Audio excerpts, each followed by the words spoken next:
Boa noite, pessoal. Tudo bem com vocês? Espero que todos estejam bem. Hoje nós estamos com um episódio da nossa playlist, né, do nosso Raízes Católicas, conhecendo mais a nossa igreja. Então, estamos aqui hoje no estilo de podcast, mas com uma intenção de a gente criar conteúdo para mais um estudo de um livro que vai ser maravilhoso. Acho que um dos mais falados, dos mais conhecidos, que é um livro de um ex-pastor, né, um ex-protestante, agora católico convertido, Scott Hahn. E aí o livro que a gente vai debater hoje aqui é O Banquete do Cordeiro, um livro muito conhecido, apresentado por professor Felipe Aquino, da Canção Nova. E hoje, obviamente, debruçado e assim, bem detalhado, vai ser apresentado pelo nosso professor Anderson Oliveira. Já até estendo aí meu agradecimento ao meu colega e parceiro Anderson Oliveira, Nicolas Oliveira e Anderson Oliveira. Poderia ser o podcast dos Oliveiras, né? Pois é, Irmãos Oliveira, né? Irmãos Oliveira, é verdade. Então, muito obrigado, Nicolas. Muito obrigado pela oportunidade que nos é concedida cada vez mais, né?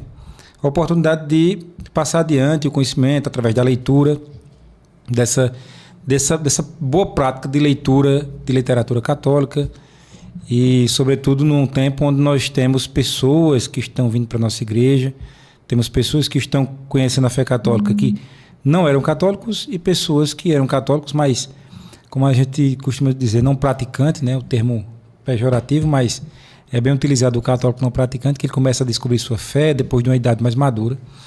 E hoje nós temos à nossa disposição uma quantidade muito boa de livros, né?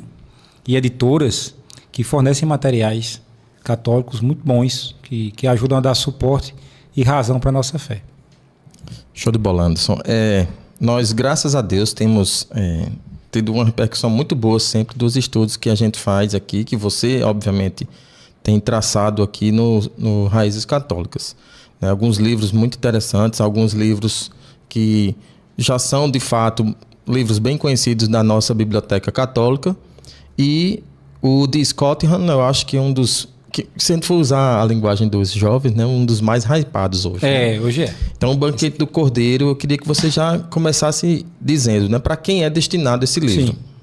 Sim. Esse livro, começar a falar um pouco do encarte do livro, né? Ele é essa versão que eu tenho aqui é da editora Cleofas, a apresentação do professor Felipe Aquino. Ele não é um pocket, ele é um livro tamanho médio, né? É um livro de leitura não tão difícil, uma leitura fluida, uma linguagem moderna já, linguagem do século XX e XXI, então não é uma leitura difícil. Ele se destina a todas as pessoas que têm interesse em conhecer um pouco mais da Igreja Católica, inclusive mesmo os não católicos. Uma pessoa que não é católica e tem interesse de entender um pouco dessa fé, ele pode, através desse livro, ele não precisa se converter lendo o livro. Ele vai ler, ele vai se colocar na posição de quem crê, né? De quem professa essa fé e vai dizer, entendi, agora por isso que eles fazem isso porque tem tal significado, eles fazem aquilo porque tem tal significado. Então, é um livro voltado para o público em geral, né? Não só o público católico. Agora, o professor Scott Hahn, ele se tornou mais conhecido porque a sua história, né, é uma história bem interessante de um ex-protestante, uma pessoa muito bem qualificada, um pastor que tinha uma posição muito boa na congregação da qual ele fazia parte. E ele, através de um processo pessoal, de descoberta, de estudo, né, da história da igreja, ele se deparou com uma parte da história da igreja que é a patrística, que é um período da história da igreja que vai ali desde os primeiros apóstolos até, eu acho que século VII, por aí, onde nós temos um conjunto, uma literatura escrita pelos padres da igreja, que eram esses padres apostólicos. Ou seja, eram os primeiros padres que conviveram com os apóstolos, e aí tem muito da tradição oral da igreja que foi relatada nesses escritos, né?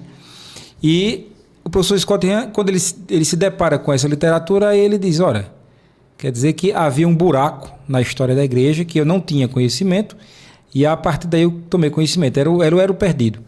E ele passa por um processo de conversão, tanto ele como a esposa, num processo muito dolorido, muito difícil, né? Ele era pastor presbiteriano, né? Eu acho que ele era pastor presbiteriano, Mas tinha uma formação calvinista, alguma coisa dessa natureza. Né? Até na orelha do livro aqui, fala bem direitinho, ele é nascido em 1957, né? Nos Estados Unidos, e ele se casou com a senhora Kimberly Kirk em 79. E ele passa por esse processo de conversão. O processo de conversão da vida de Scott Hahn, ele é detalhado em outro livro chamado Todos os Caminhos Levam a Roma, que também se tornou muito famoso. Muito famoso. Né?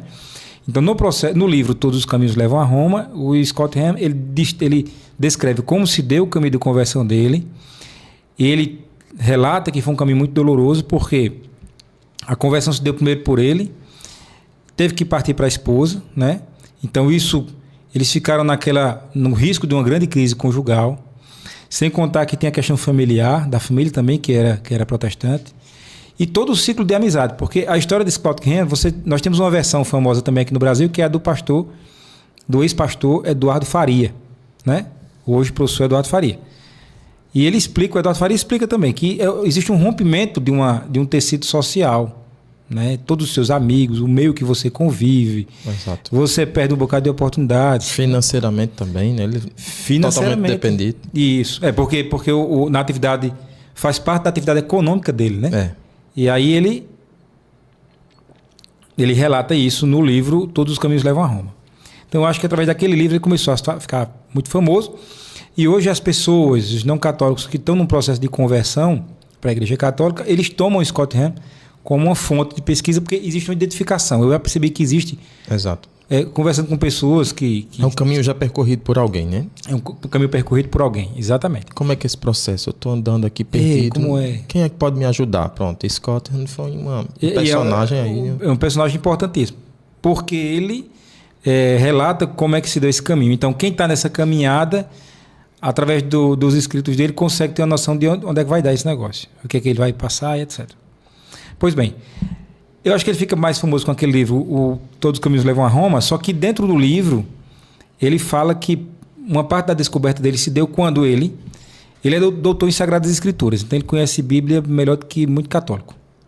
E quando ele chega na missa, tudo que o padre falava na missa, todas as frases que são ditas, as orações... Ele relacionava com o texto. Né? Ele dizia, está na Bíblia, isso aqui está em tal texto, está em tal texto. Então, ele ficou, como a gente diz assim, embasbacado com aquilo ali.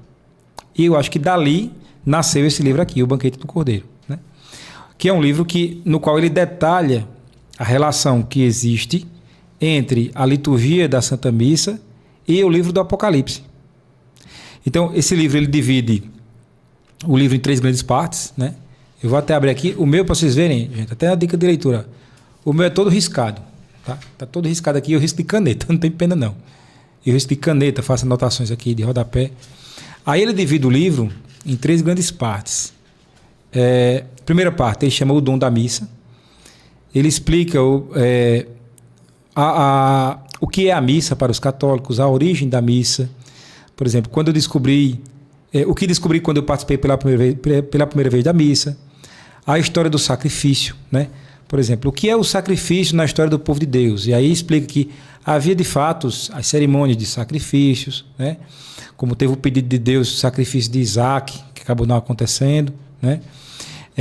E aí ele vai explicar que o sacrifício faz parte justamente da vida do judeu e depois parte para a vida do cristão, com a diferença que o sacrifício que Jesus fez foi um sacrifício de uma vez por todas, né?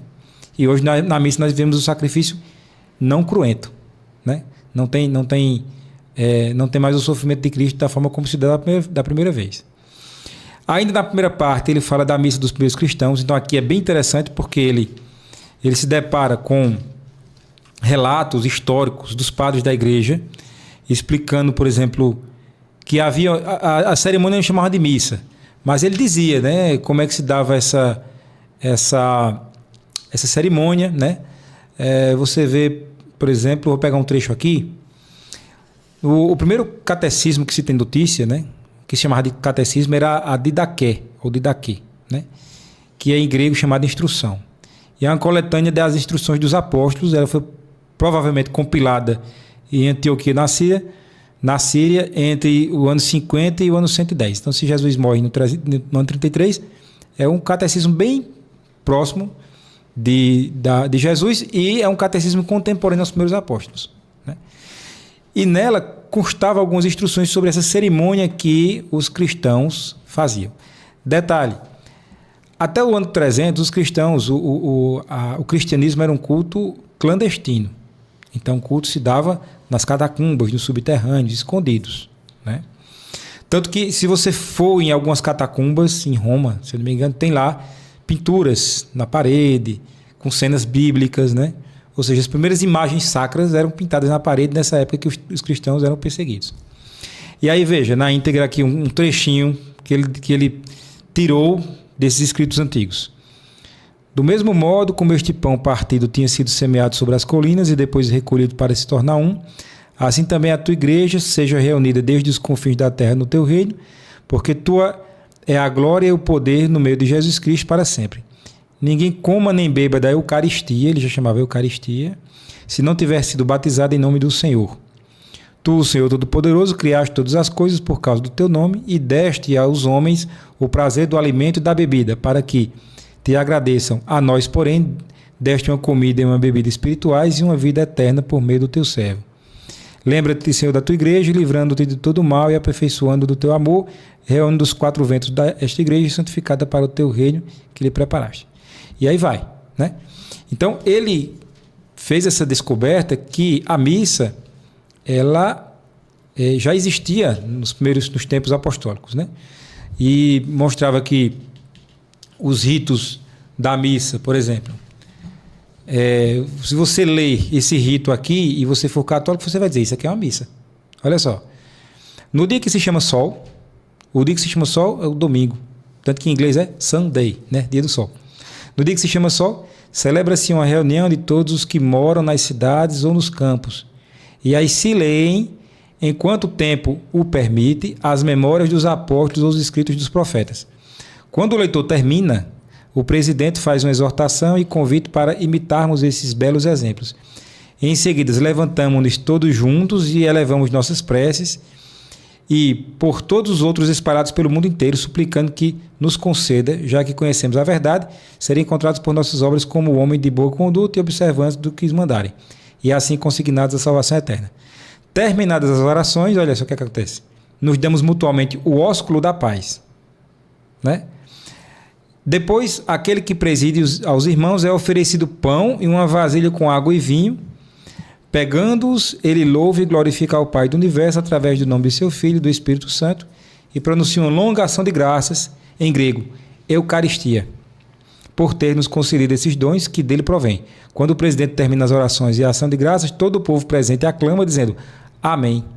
Depois que o presidente deu a ação de graças e todo o povo aclamou, os que entre nós se chamam ministros dão a cada um dos presentes parte do pão, do vinho e da água sobre os quais se pronunciou a ação de graças e os elevam aos ausentes. Isso aqui é um texto, você se arrepia, né?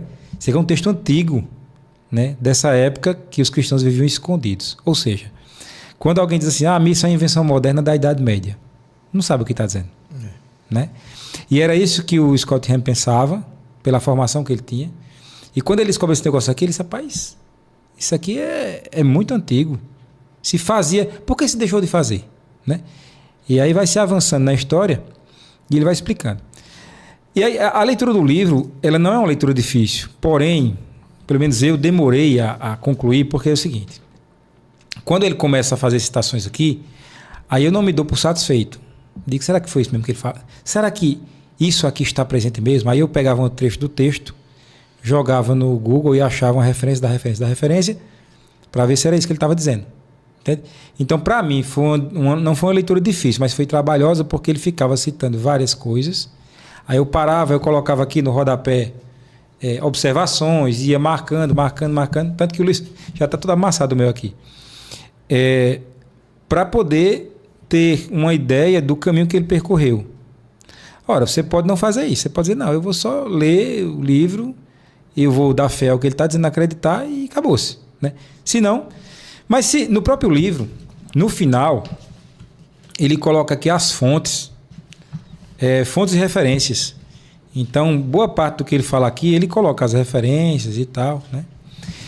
E por ser, acredito eu, por ser ex-protestante, se ele fosse um pagão, sem religião, talvez a perspectiva dele fosse outra.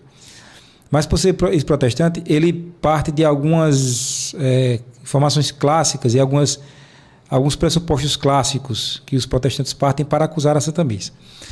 Ele explica, por exemplo, que, acho que na primeira grande parte do livro, que essa ojeriza, esse horror que ele tinha à missa, vinha da formação dele. Por quê? Porque documentos antigos da Reforma Protestante, e até tem um documento chamado, você pode pesquisar na internet, chamado Documento de Westminster. Ele tem um trecho que ele diz que a missa é um sacrifício horrendo, é um ato detestável a Deus. E aí você entende, claro. Babilônia, né? Da prostituta da Babilônia, uma coisa assim. Aí, de fato, se a pessoa ela é ensinada nisso aí, ela vai ter horror à missa, com certeza. E aí ele parte desse pressuposto, por quê? Porque, por exemplo, tem uma afirmação que diz: não, a missa não é o sacrifício de Deus, porque lá em Hebreus 10, se não me engano, Hebreus 10 diz que o sacrifício de Deus foi um só. Não só, é que não, jamais seria repetido. Jamais seria repetido. Aí onde vem o incruento, né? Que vem o incruento e o cruento. E aí, quando diz assim que o sacrifício da missa, o sacrifício de Cristo, não não pode ser repetido, é quando ele explica que, na verdade, o que ocorre na missa ocorre numa dimensão atemporal. A gente repete o que acontece no domínio do tempo, mas o que acontece no domínio sem tempo não é repetido, ele é eterno. Ele sempre está acontecendo. Isso mesmo. Isso exige da gente um esforço intelectual muito grande, mental. Por quê? Você imaginar as coisas fora do domínio do tempo é difícil. Porque assim, eu cheguei aqui no estúdio, né? Então, quando eu digo que eu cheguei no estúdio é porque eu estou relatando uma coisa que se deu há minutos atrás. Estou falando aqui e já estou pensando o que eu vou fazer quando eu sair daqui. Então, todos os acontecimentos estão sendo relatados no domínio do tempo. Existe uma cronologia. Uma cronologia encadeados. E aí, se eu saio daqui e volto, ou seja, eu repeti meu ato, né? Mas quando se eu contar isso aqui tudinho sem ter o domínio do tempo, é como se isso estivesse, tudo que eu estou fazendo aqui nesse momento estivesse acontecendo continuamente e eternamente. Aí é difícil da pessoa entender. Ele explica de uma forma, e às vezes eu gosto de explicar. Ele explica o seguinte: que na missa é a dimensão atemporal. Então, que é a presentificação daquele ato, né? Daquele sacrifício de Jesus. E aí, para trazer para uma linguagem moderna, hollywoodiana, para os jovens entenderem, né? Digo, não é como se fosse uma máquina do tempo. No momento da missa, você é levado para aquela época. Tem um erro aí nessa comparação, mas pelo menos eu acho que ajuda algumas pessoas. Tá, beleza, entendi. Tanto que na missa o padre não diz bom dia, boa tarde, boa noite. Tem padre que diz pela força do hábito, né? Pela educação. Mas na liturgia da missa não precisa dizer bom dia, boa tarde, boa noite, porque a missa sempre acontece. Inclusive é uma das promessas que Jesus fez, né? Estarei convosco todos os dias até o fim dos tempos. Então, nessa parte, ele explica para um recém-convertido ou para um não católico, quando ele lê isso, ele diz, beleza, entendi. Esse rito que hoje é praticado, ele tem raízes antigas, ele tem uma relação com os padres da igreja, etc. e tal. Essa é a primeira parte do livro. Na segunda parte, ele começa a falar de um livro que é bem emblemático para todos nós, que é o Apocalipse. Né? Por quê? Porque o Apocalipse, ele faz, inclusive, uma narração histórica do Apocalipse, e a começar da revelação que São João teve. Né? Nosso Senhor revela a São João o que ali está relatado no Apocalipse. E ele é um livro de uma linguagem muito diferente dos demais. Tem uma linguagem poética, muito teológica, né? Tanto que na liturgia da missa ele não é utilizado toda a liturgia, né? Ele é específico. E para começar do estilo de escrita, já é diferente. Segundo ele relata na Revolução Protestante, o Martinho Lutero, ele tinha muitas ressalvas quanto ao Apocalipse. Ele não gostava pelo que ele diz, ele não gostava do livro. É uma coisa que eu não fui atrás para pesquisar, porque eu gostaria de encontrar a fonte primária onde Lutero disse que ele não gostava do Apocalipse. Porque eu gosto de ter essas fontes, entendeu? Para dizer, não foi que me disseram, foi o cara que escreveu. Mas ele diz aqui no livro, né? Quem quiser pesquisar, vai atrás disso. Aí, de Lutero para cá, a gente vai ter uma série de coisas que vão distorcer o Apocalipse, fazendo do Apocalipse o livro do fim do mundo. Por quê? Porque você começa a pensar que ele trata das realidades apenas do fim dos tempos. E muita gente tem medo de ler o Apocalipse porque tem medo do que vai se deparar, do que vai ser dito ali.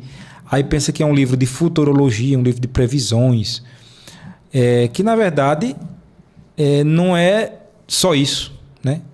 Então, quando o Scott Hahn faz uma relação entre a missa e o Apocalipse, ele precisa explicar no livro, de fato, o que é o Apocalipse. Então, na verdade, o Apocalipse ele é o livro da revelação de Deus do início ao fim. Então, ele não é um livro do futuro. Ele é um livro do futuro, do presente e também do passado, porque ele conta, se você vê, na Bíblia você tem o Gênesis que conta aquela história lá do pecado original, e você fica até lendo numa cronologia até lógica. No Apocalipse também está descrito aquilo ali, aquela cena. Só que aquela realidade está sendo descrita de outra forma, né? O capítulo 12, por exemplo, do Apocalipse é assim, um capítulo grandioso. Eu acho que talvez seja o centro do livro, que é no qual aparece a mulher vestida de sol, que é interpretada como sendo ou Nossa Senhora ou a Igreja, né? Nós católicos temos um gosto mais de interpretar que Nossa Senhora, mas se você pensar que a Igreja é o corpo de Cristo e o corpo de Cristo teve a participação de Nossa Senhora, acaba sendo uma coisa só, né? Então, você tem a mulher vestida de sol, com 12 estrelas, pisa na cabeça de uma serpente, o dragão tentando devorar o seu filho. Remete a Eva, né? Remete a Eva, né? O dragão é a primitiva serpente, que ele diz que aquele dragão é a primitiva serpente, ele já faz uma ligação com o Gênesis. Então, quando você lê o Apocalipse, você está vendo de uma forma teológica o que foi relatado no Gênesis. Mas, ao mesmo tempo, você está vendo os evangelhos, São Marcos, São Mateus, São Lucas, porque conta a vida de Cristo, que diz que a mulher fugiu para o deserto e tal. E aí, quando você vê que esse livro está contando o início e o meio, você diz, então ele vai contar o fim. Aí no Apocalipse você entende porque o demônio é o demônio, né? Você entende, por exemplo, no Apocalipse, que o demônio foi lançado na terra com 1/3 dos anjos, né? E aí você diz, então aqui na terra é o canto que eles estão. Né? Estão no meio de nós, né? Naquele filme A Oficina do Diabo, inclusive de uma forma artística, são relatados vários demônios em níveis de evolução diferentes, né? Exato. Né? Então, assim, ele explica o Apocalipse, esse mal entendido que tem no Apocalipse. Ele mostra que, por exemplo, na década de 70 nos Estados Unidos começou a surgir uma onda de novos profetas dizendo, olha, no Apocalipse está aqui, está aqui o número da besta, está não sei o quê, colocando elementos, teorias da conspiração, ao passo que as pessoas no início do final do século XX pensavam que o Apocalipse, que o fim do mundo que ali estava relatado ia acontecer na virada do ano, 2000, né? E aqui estamos nós, não aconteceu nada. Então, quando ele explica, na segunda parte todinha, que é o capítulo 1, voltei-me para olhar, o sentido em meio à estranheza, quem é quem no céu, né? Essa aqui eu acho que eu marquei muitas figuras. Deixa eu ver aqui, página 75. 75. No Apocalipse surge um padrão de aliança, queda, julgamento e redenção, que o pessoal de literatura vai gostar, que é a chamada jornada do herói, né? Que é aliança, queda, julgamento e redenção. Ele diz o seguinte, na verdade os próprios livros indicam que se não compartilham um autor comum, eles pelo menos originam-se da mesma escola de pensamento, pois o Apocalipse e o quarto evangelho compartilham muitas preocupações teológicas. E aí ele fala dessa realidade do cordeiro. No Apocalipse a figura do cordeiro é muito forte, e o cordeiro é justamente o cordeiro imolado, né, o cordeiro sem mancha, Jesus Cristo. Ele diz, João cai como morto, no Apocalipse 1,17. Ele fala também que a tradição identifica o apóstolo João como o bispo de Éfeso, que aparece no livro, e por aí vai. Então, quem é o cordeiro? O cordeiro é Jesus. Quem é a mulher vestida de sol? Nossa Senhora. O que tornava... Sim, no capítulo 12 a relação que existe entre Nossa Senhora e a Arca da Aliança, né? Que nós sabemos que Nossa Senhora é a Arca da Aliança. Exato. Né? Assim como a Arca da Aliança portou o cajado de Moisés, a palavra de Deus e o maná, Nossa Senhora portou Jesus Cristo, né? O Verbo encarnado. Inclusive, tem aqui o seguinte, a Arca da Aliança não tinha sido vista durante 5 séculos. Por quê? Porque a Arca da Aliança sumiu na queda do templo, né? e ela deixou de ser vista. No tempo do cativeiro babilônico, o profeta Jeremias havia escondido a arca em um lugar que ficara escondido até que Deus haja consumado a reunião do seu povo. Né? E faz a relação justamente entre Nossa Senhora e a Arca da Aliança. Depois ele diz quem é a primeira besta, que é dita no Apocalipse, quem é a segunda besta, quem são aí os anjos que aparecem, né? Satanás como anjo orgulhoso, embora os anjos do céu se apresentem aos olhos humanos em forma corporal, os anjos na verdade não têm corpos. Ele explica essa parte da vida dos anjos, mártires, virgens e outras pessoas.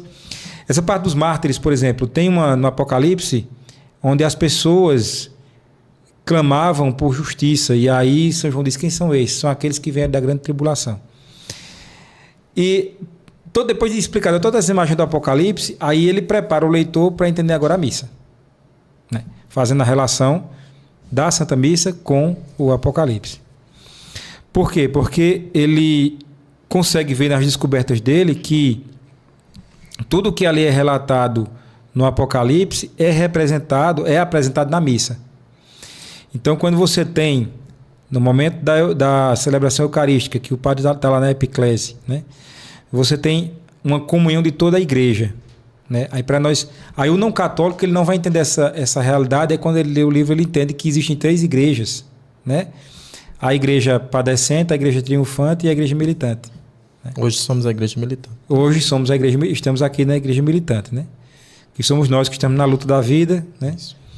Aí temos a igreja padecente, que é os que estão no purgatório, né? Que não estão em estado suficientemente preparados para ir direto para o céu, mas também não estão condenados. Exato. Eles estão padecendo um período que a providência divina vai deixar e só Deus sabe quanto tempo é para cada alma, né?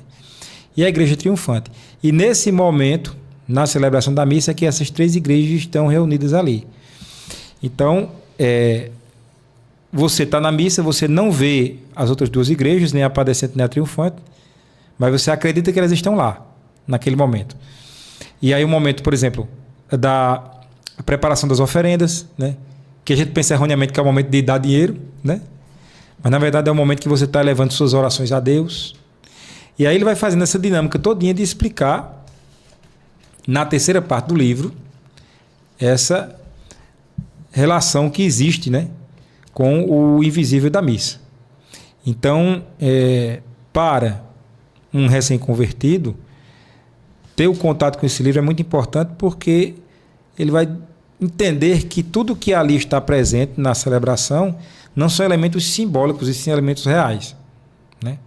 A quantidade de elementos simbólicos é muito pequena comparada à quantidade de elementos reais que na verdade mostram a realidade que está acontecendo, né?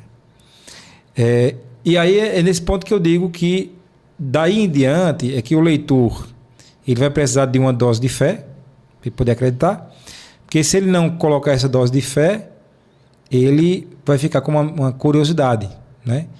Então, por isso que eu digo que a gente pode ter 2 tipos de leitores aqui. A gente pode ter o leitor que está em processo de conversão ou de redescoberta, para pegar o católico do IBGE, né?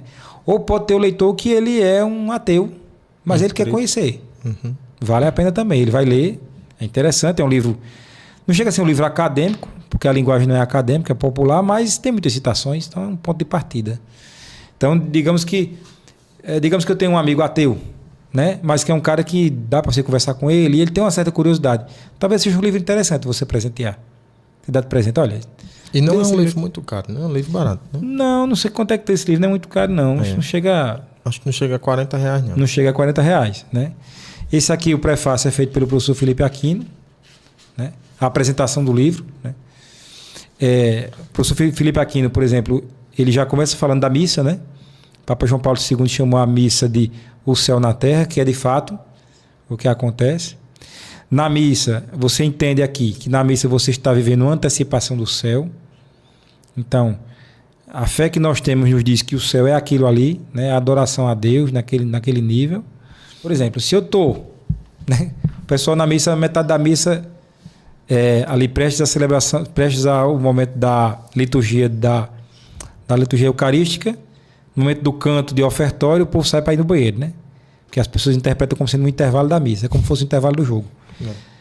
ali é um momento crucial, é um momento onde você está elevando a Deus suas orações. Então, se você foi ali para rezar, aquele era o momento onde era para você estar concentrado, inclusive entregando suas orações a Deus. Pela saúde do familiar, pela sua situação de vida, pelos filhos, etc. Né? É ali também onde anjos e santos, né? Ali a gente fala, né? Anjos e santos estão reunidos. Estão reunidos. Para acolher também essas preces, né? Tem uma vidente, uma mística, chamada Catalina Rivas. Ela tinha visões, alguns místicos tiveram visões, embora eu tenha dito aqui que a gente não vê a igreja triunfante nem aparecente, alguns místicos tiveram essas visões. E tem um filme baseado nos escritos dela que é chamado O Milagre da Santa Missa. Tá na forma de desenho animado, você encontra, acho que tem na Netflix e nos streamings tem. O Milagre da Santa Missa, a versão que eu assisti estava em espanhol, onde ela mostra o que é que acontece na missa, o que é que ela via na missa, né? Ela via os anjos. Já viu também o mistério da Eucaristia. E aí, é interessante porque você começa a ver que o Scott Ham, a partir da descoberta dele, ele passa a ter uma estima pela missa certamente muito maior do que a de muitos católicos que se criaram vendo indo à missa com os pais, e a gente acaba se acostumando com aquelas coisas sem às vezes dar muito crédito, né? E é uma coisa que, por exemplo, eu hoje convivendo com pessoas recém-convertidas, eu vejo que como eles ficam maravilhados na igreja, mais do que eu que sou acostumado. Por quê? Porque é uma realidade que a gente vive desde de pequeno, né? Mas, por conta disso, inclusive, é importante uma leitura de um livro desse até para um católico praticante, um católico regular. Ele ler o livro para que possa ressaltar nele a beleza que tem na liturgia eucarística, que às vezes ficou meio perdida. Né?